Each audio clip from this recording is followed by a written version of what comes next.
Hello and welcome to the John Ark Show. Today's episode is called Why Do Pets Kill Their Masters?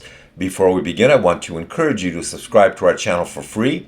You can also like, comment, and follow us. We're going to have a lot of great celebrity interviews coming up, so make sure to click on that notification bell so you can be notified every time we upload a new episode. Also, we ask that you post a link to today's show on all your social media to help spread the word. Now, let's get started. We have an interesting question for you. There was an incident recently in the news about a pet dog that was much larger than its elderly female owner. Apparently, the dog attacked and killed this old lady. The question is, why do some pets turn on their owners and kill them? You know, there's no problem for years and years and years, and then suddenly they go crazy and they kill their owners. Now, years ago, there was a famous act in Vegas called Ziegfeld and Roy, and they had tigers, which were part of their act. And one day, one of the tigers tried to kill Roy. It took out a huge chunk of his neck and almost succeeded in killing him. Now, this also happens quite regularly with pit bulls and Rottweilers. In fact, there are some apartment complexes out there that will not permit pit bulls on the property for any of their tenants for any reason.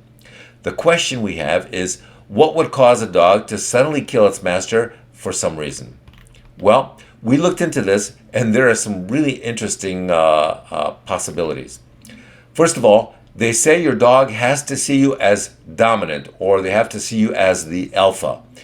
If you start to behave in a submissive, non-alpha manner, then your dog will lose all respect for you and see you as more prey than master. Next, they say that it's important that you always eat before your dog. The dog has to see you eating before you feed them. That's because in a pack of dogs, the alpha always eats first. That's one of the ways he demonstrates his dominance. If your dog sees you feeding him before you eat yourself, then he'll lose all respect for you. He'll stop seeing you as the alpha, and he will start trying to dominate you. Or he'll just attack and kill you one day.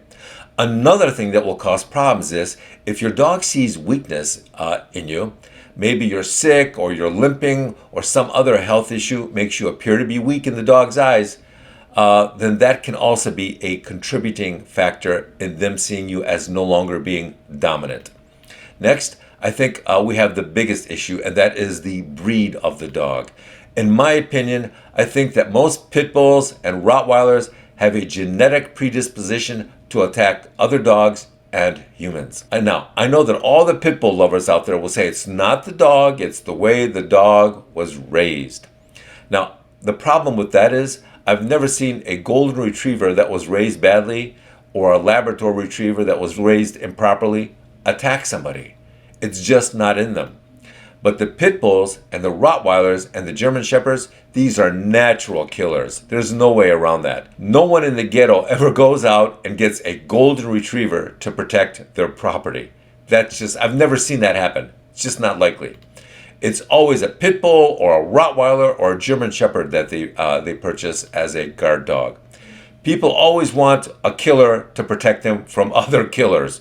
That's just the way it is in nature. I'll tell you something else about dogs that kill their human masters. When it happens, it's never mild or an accident or maybe a small bite on the hand. Whenever a dog like a pit bull or some other big breed kills their master, it's usually super violent and horrific. They will tear out their throats or eat their faces off their skulls. It's never a small, clean crime scene. When the cops arrive and shoot the dog and then inspect the crime scene, there's always blood on the ceiling, the walls, the floor. It's everywhere. It looks like something out of a horror movie. I guarantee you that never in the history of the world have the police showed up at such a crime scene and killed the dog and then looked around at all the blood everywhere and said, you know what, I'm going to go out and get a pit bull. I don't think that's ever happened. So the moral of this story is that you need to be really careful when you're picking your dog out, because everything is fine until one day it's not. Your pet may just turn on you for no apparent reason and in the blink of an eye, rip your throat out. Thank you for watching. I want to encourage you to subscribe to our channel for free. You can also like, comment, and follow us. We're going to have a lot of great celebrity interviews coming up, so make sure to click on that notification bell so you can be notified every time we upload a new episode. Also, we ask that you post a link of today's episode on all your social media to help spread the word. Thank you, and we shall talk to you soon. Bye-bye.